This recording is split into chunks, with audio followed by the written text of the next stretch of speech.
Hello and welcome to Tullahoma's Cooking. I'm your host, Kelly Lepchinsky, and we are recording again today from my home kitchen. Now, we're doing this while we are under a state-mandated shelter at home while the coronavirus runs through the global community, really.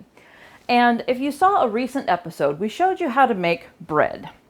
Now, the reason we did the bread episode was because during this pandemic, flour was one of the first things to disappear after toilet paper from our shelves. Actually, bread went first, then the flour went, so we figured you needed to know how to use the flour. Now, you probably have an excess of bread, either bread you've made yourself or bread that you bought early on in the pandemic, and it's just starting to get to that point of use it or lose it. Well, today is a great day to know what to do with that bread. I keep pointing to my oven because in the oven is where I'm going to take out the bread, and I'll tell you why. Yesterday, I had a regular loaf of like a French baguette. I didn't use the bread that we made in a previous episode, but we certainly could have.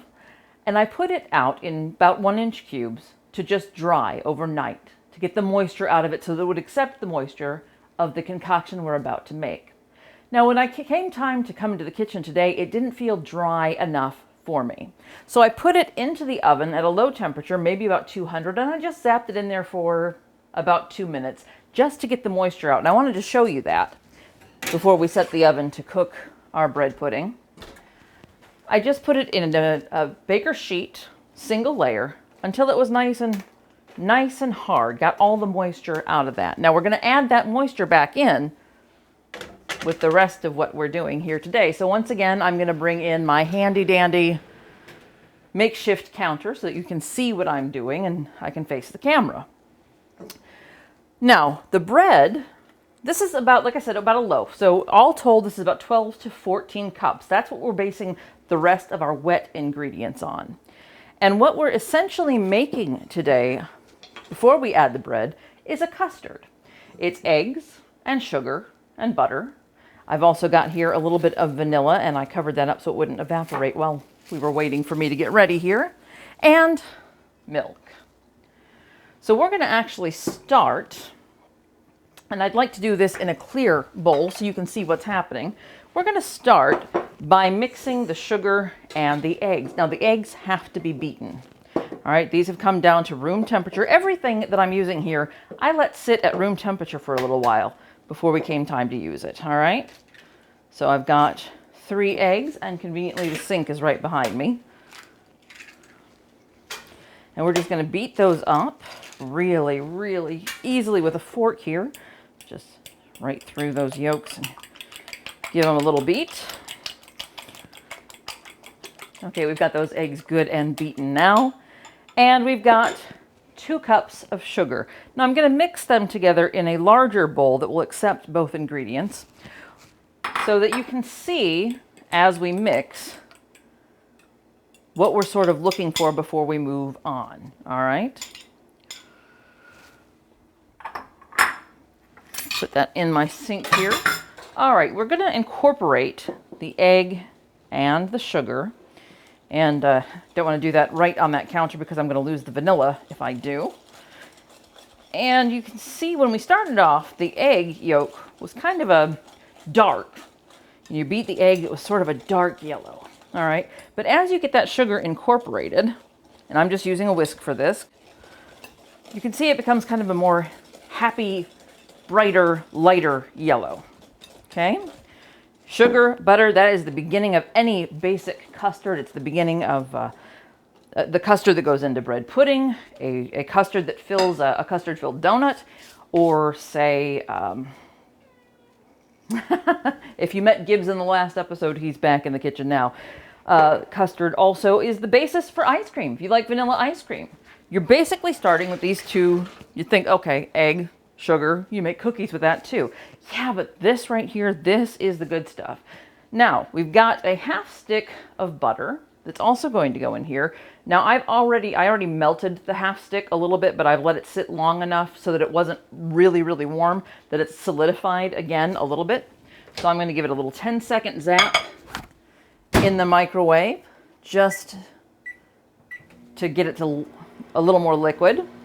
And while we're waiting to add the butter, while we're waiting for that to happen, we can add our vanilla. This is 2 tablespoons. Now, conveniently, 2 tablespoons is the same volume as, and make sure that's the vanilla. Yes, good stuff. It's a shot glass, okay? 2 tablespoons, a 2-ounce shot glass or a 1-ounce shot glass. I've forgotten the conversion there, but get that right in there. Oh, eggs, sugar, vanilla, it smells so good. And now our butter should be ready to go. And it is. We're going to throw that right in there. Whew, a little warm. All right. And I feel like I should have my rubber scraper here somewhere. Let's use this one. Get that butter right out of the bottom of the, right out of the cup there. There we go. And we're continuing to build this custard, okay? So we've got sugar and egg and vanilla and butter now. But to make it really, really soak into the bread, which is what we're going to do, get that last bit of it now, we need to make it just a little more liquid and a little more voluminous to the size of the bread bowl. Now I am going to use the mixer for this, and we're just going to transfer the bread right over into the mixing bowl. Okay. You can hear how that is really, really dry, which is good. That's what we want. You want that dry bread to soak up all this liquidy goodness that we are about to pour over it. Now, usually I've got a recipe. In fact, it's a recipe that I had printed in the Tullahoma News in February 2018. If you were going to look for this recipe printed, I actually do have it in an archived edition of the Tullahoma News. Now, what I did in that recipe was I let the bread just soak in the milk first and then added all this good custardy stuff. This time, I'm going to go ahead and add the milk to the custard and let it all soak in. Because I really felt like, yes, we got a nice wet bread by doing just the milk first, but I didn't feel like the egg really incorporated into the bread. I want it all to get sucked up into that dry bread. So this is 4 cups, a quart of milk, and this is in my gurgle pot, so you may hear it gurgle. There you go. Isn't that nice? It's a lot of fun. All right, so we're gonna get that all incorporated here. Now, you can do just 4 cups of milk. If you want to half and half it, little bit of heavy cream and milk, you can do that as well. It would certainly be a little more decadent that way. But I'm just assuming right now, while we're all on lockdown, that we all don't have just heavy cream lying around. It's not an ingredient that everyone keeps in their house. So I'm just using milk in this case. All right, and get that all nice and mixed up. And now we've got the base for our bread pudding, and we've got our bread. So we're going to pour that over the bread. And we're just gonna, get that all in there. Where'd that rubber scraper go? Here he is. Gonna get that little bit of sugar and vanilla out of the bottom of this bowl here. Make sure we get as much of that out as we can, because those are some really good ingredients, and we've got a lot of bread in there. Okay. And then we're gonna let this sit. We're gonna give this about 15 minutes to really absorb. Now, I know you didn't see me wash my hands, so I'm going to do that before I reach my hands in here. I got just a little bit of sugar on my hands too, so I got a nice scrub happening. And we're going to push that down and make sure that it is fully covering all of the breadcrumbs, okay? So we're just mixing everything in there, get it all good. And if you can get the bread sort of below the water, the level of the liquid, so that everything is going to soak that liquid up, you are going to be on target for your bread taking that 15 minutes it needs, soaking it up, and then we'll put it in a pan. And we'll talk a little bit about what pan you want to use when we come back right after this. Okay,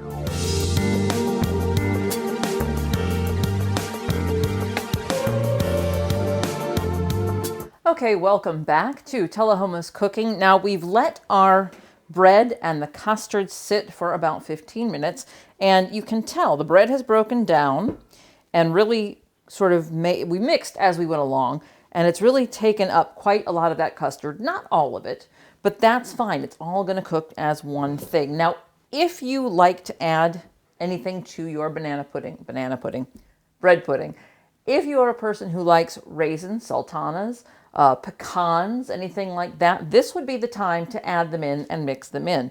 Now, I am a big fan of custard. It's probably my absolute favorite sweet thing, and I don't want anything to interrupt that flavor for me, so I'm not going to add anything into this batch, but you feel free. My cat is visiting again. You feel free to add anything you like. Now, you'd think this next step would be the simple step, but let me tell you where we are now. The recipe calls for this volume of pudding to put it in a 9 by 13 pan. Now, I don't know about you. I do have a 9 by 13 pan.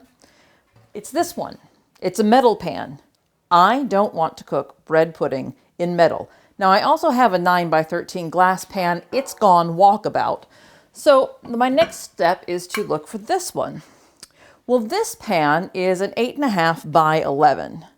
Now, you may be able to tell that it doesn't seem much smaller, but it actually is a pretty good deal smaller. In fact, if you were to do the calculation, length times width, find the square inches of surface area here at the bottom, you'd find that that is about 80% of this pan.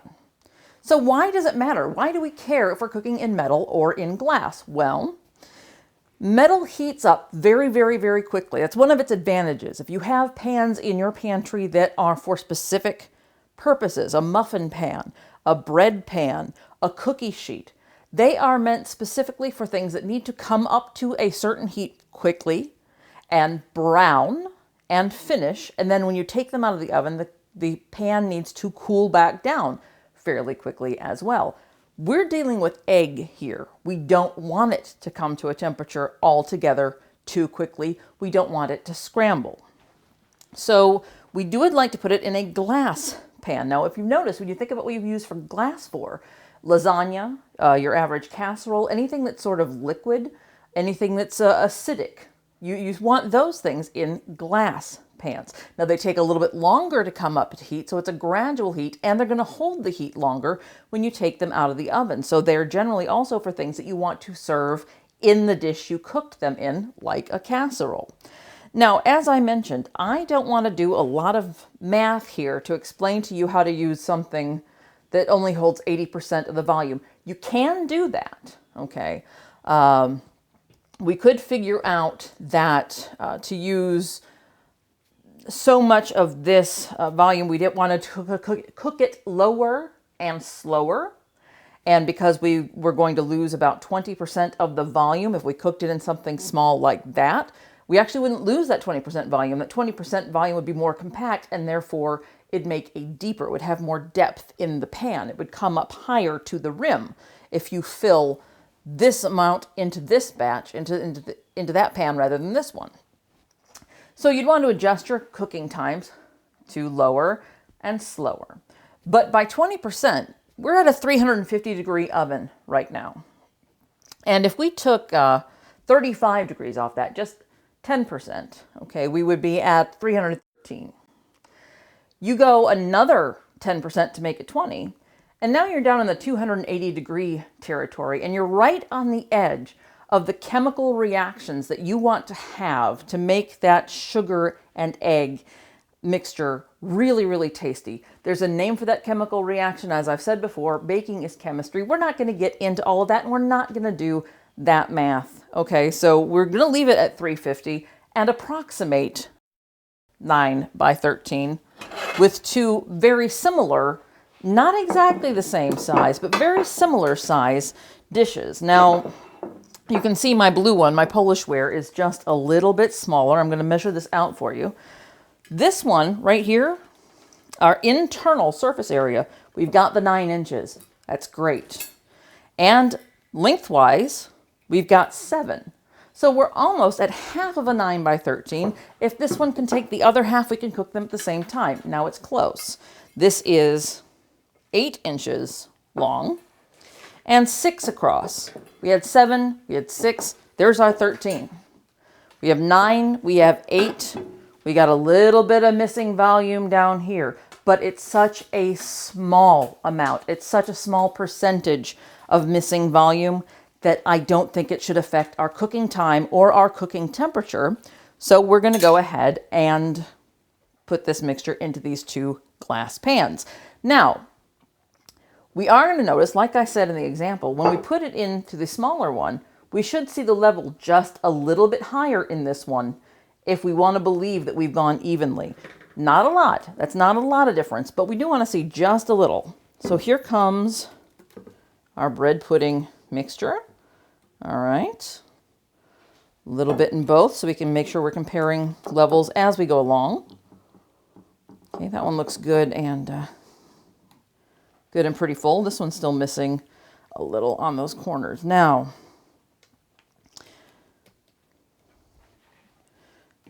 I'm going to go right here. I'm just going to empty this pan. Let's do this. Let's just go ahead and empty this mixer out. Get it into the large pan and see how we're doing here on levels, on volume here. Okay, spreading that out, trying to get into all the corners all the way through. And spreading this one out, get to all the corners all the way through. They actually look, for their depth to top, pretty much even, which is not exactly what we want. So I'm just going to steal a little bit from this guy and take him over there. Just going to steal a little bit more. And you would not, again, you don't have to do this at home if you have a 9 by 13 glass pan. The other thing you might be able to do if you don't have a 9 by 13 or 2 that are roughly 9 by 7 is just don't cook all the batter at once. I mean, theoretically, if you kept 20% of your batter out of the small one, the 8.5 by 11, you'd still be able to maintain your cooking time and temperature. But then you've got to figure out what to do with that leftover 20% of bread pudding mixture, and we just don't want to let that go to waste. Now, it's really a crime against nature to waste custard in any form, in my opinion. All right, now what we're going to do here, they are ready to go in. At least as far as we can tell, we're going to double check when they're supposed to cook for an hour. So in about an hour, we're going to come back and check, and we're going to check the internal temperature of both of these. We're going to check and see if the egg has set, if they've become a nice custardy bread pudding in both of these after they've had about an hour in the oven. When we come back and when they're ready, we will be making a bourbon sauce, or in this case, a whiskey sauce, using what we have at hand right now. And we'll do that right after this. I thought of something as I was putting these in the oven really quickly. I'm going to test the depth on each of these with a toothpick. All right. We've got it about there. Ooh, looks pretty close. I'm going to do that one more time. Use the other side here. Okay, right there and right. I got to tell you, that looks almost perfectly the same depth, not enough to make any difference. So now we're going to put them in the oven and we'll be right back.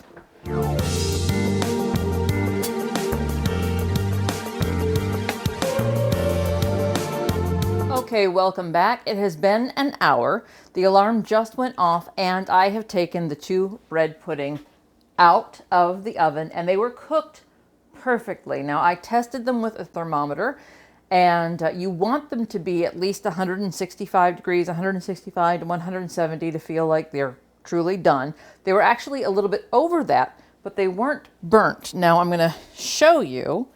They're both done. I'm just going to pick one sort of at random, but they're still hot. So there is our completed bread pudding without the sauce. The sauce is what we're going to make next. Now, you want to give those 15 minutes of cooling time before you put a sauce on them. And I gave them a little bit of that time before we came back, but I'm going to let them finish cooling while we make the bourbon sauce. Now, I'm going to continue to call this a bourbon sauce, although this time I'm actually making it with a vanilla flavored whiskey that I happen to have in the home. Usually I like to give it a little local flavor and use George Dickel, the white label, which still technically isn't a bourbon, but it's so darn close. It's good enough. Now, what we're going to do in this saucepan here, we're basically almost making another little custard. We're going to take our egg and our sugar and make a little sauce out of those. And this time, though, instead of doing it in a bowl, we're going to let it warm down and sort of caramelize. Now, somewhere around here, I washed my whisk. There it is. You don't have to use a whisk for this, but I just prefer to. And let me turn that handle towards me here. Okay. Now, that was one egg, and I didn't tell you how much sugar that was. Let me see if I remember. That was 1 cup of sugar. Okay. So 1 egg, 1 cup of sugar, 1 stick of butter. I'm going to take a little extra there. Okay. And then we're also going to have 1 shot of your bourbon, your whiskey, whatever alcohol you prefer, the flavor of, because really that's all you're adding here. That 2 tablespoons, 1 ounce, shot is 1 ounce. It's not going to add enough alcohol to the overall dish here to do any damage to anybody. It's still a kid-friendly dish, really, but it's a flavor that you may or may not like, so you might want to have your, anybody who might be sensitive to it, taste it before you drench your whole bread pudding. I am going to drench my whole bread pudding. You could drench by the serving, should you prefer to do that. Now, we're going to get this good and melt it down and make a nice sauce out of it, but we're going to take it off the heat before we add that bourbon or whiskey, whatever it is you happen to have at home or happen to like. All right, and you can see, oh, look at this, that is a nice, rich sauce right there. And really, we're just doing this over medium heat. It's well incorporated right now. It doesn't really need to thicken. It doesn't really need to caramelize. It just needs to be incorporated. Like I said, we're going to take that off of the heat. Now, again, we've got egg in here, so you don't want it to get too hot. You're not trying to scramble an egg. You do want to keep this as a sauce. I keep putting this away. But just make sure that you're not leaving that egg on the heat. There we go. In fact, I'm going to take that off right now and grab my handy dandy trivet. One thing I didn't mention to you earlier when I said that if you liked sultanas or fruit or even chocolate chips in your bread pudding, I told you when to add it. I didn't tell you how much what you could add without really throwing off the recipe. About a half a cup. About a half a cup is good. And I put these here to remind me also. I told you the temperature test. You may or may not have a home thermometer. Again, with the toothpick. Now remember, we tested for depth with the toothpick. But what you're looking for is just to go in and come back out clean. There's no batter. There's no wetness on this toothpick. That means we're done. We're solid. It's going to be delicious. Okay, so while this is cooling down a little bit, we are getting ready to add our liquor. And whoo, alcohol abuse right there. Missed the pot just a tad there. And here we go. Mix that right in. Okay, and there you go. There is your bourbon sauce. Now, like I said, you could choose to just drizzle a platter. Drizzle it under the platter, put the bread pudding on top of it. You could put the bread pudding on a platter and put the sauce directly on a serving, or you could do like I'm going to do. Let me show you both. Why not? All right, let me confess one more thing. There's something interesting about cooking for a camera that makes you forget little things. And I'll tell you, I was explaining to you the difference in the pans and how we were going to choose X pan over Y pan. And when I finally decided we were going to use these two guys, what I did not do was grease the pans. But that is something you want to do. So we're going to find out right now, probably still on a little heat there, whether they're actually going to come away from the pan. Now you want to see and see if I can tilt this up without burning my hand here. You do want to see it coming away, which you could see a little better when it, there we go. You could see that a little bit better when it was really, really warm. But we also are seeing a little bit of where it's sticking because I didn't use grease. And grease can be, we're using butter in this recipe. We use a lot of butter in this recipe. We have a stick of butter in the sauce, and we had a half a stick, I believe, in the bread pudding itself. So me, when it came time to grease the pan, I probably would have used butter. But, you know, you can use whatever you prefer. And I'm getting a little bit of stick here because, yes, as I said, I did not grease. But it's not bad. It actually, that could be a lot worse. So here we have a piece of bread pudding, okay, that we can put a little bit of sauce on, like this. Mix that back up. It got a little chance to sit there. All right, so you can just put that pudding sauce right over the one piece, and oh my goodness, does that look good. Or, and you might want to do that if you've got kids and you're a little afraid of them having the alcohol, whether it's good for them, bad for them, they don't like it, they do like it, then feel free to just do it by the serving. In this house, generally, the way we do it, now remember, once again, you would have one 9x13 pan. If you had the one pan, you would just go ahead and put this whole thing over the one pan. We've got to split it between two pans here that are almost the same size. But we're just going to let that go right down into the cracks and crevices onto the top of our bread pudding. Save the rest of that for the other guy. And then ooh, yeah, still hot. I'm going to sort of just tilt it to the edges, tilt it around. No point in messing up another ladle, spatula, because look, it'll do that all by itself. Oh my goodness. Oh, that looks so good. And you know what? Have no shame here. You feel like that's a little bit too much sauce? You don't need that much sugar and butter on top of your bread pudding? Nothing wrong with tilting some of that out. Absolutely nothing wrong with that. Now, that's going to sit there and have the sauce on it.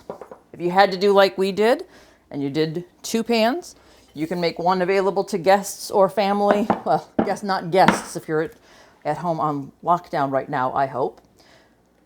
You're going to have one with the sauce, one without the sauce, and sauce on the side. And if you're in isolation and looking for something to do, you know, you can catch more of these shows on demand, both running and on demand.